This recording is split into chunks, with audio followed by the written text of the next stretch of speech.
হে পিতৃতন্ত্র, ৫-৫টা মেয়ের পর পুত্র সন্তানের জন্য মানত করেছিলেন দিদা। মন্দিরে গিয়ে শিবলিঙ্গে জল ঢেলেছেন আজীবন। মা শিখিয়েছিলেন বিশেষ দিনগুলোতে ছোঁয়াচ বাঁচিয়ে কি করে সব কিছু অপবিত্র করতে নেই। ছেলেদের নিন্দা শুনলে ছোট ঠাকুমা বড় মুখ করে বলতেন, সোনার আংটি আবার বেঁকা।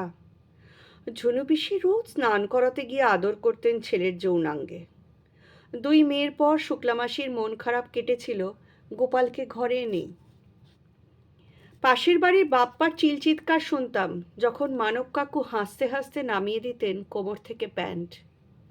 দাদার ক্ষততে তুলো লাগিয়ে বাবুদা বলেছিল, ছ্যাঃ, ব্যাটা ছেলের আবার কান্না কিরে। ধর্ষণ শব্দটা তখনও শুনিনি।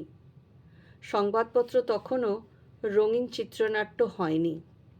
বুধবারের চিত্রহারে শুধু দেখেছি জোর করলে নায়িকার মন পাওয়া যায়, আর পুরুষের দীর্ঘায়ু কামনা করে উপোস করলে সংসারে সৌভাগ্য নেমে আসে।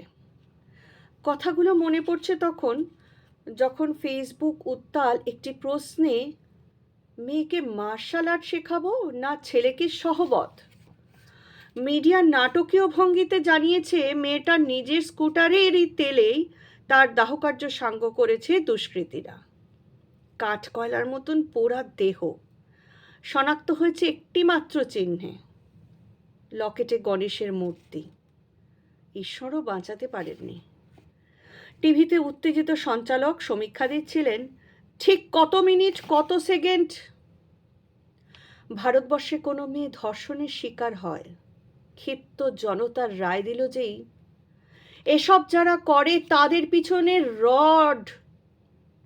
বিশ্বাস করুন, ঠিক তখনই আরেকটা গণধর্ষণের শিকার হলাম আমি। লিখেছেন ইথার বিশ্বাস।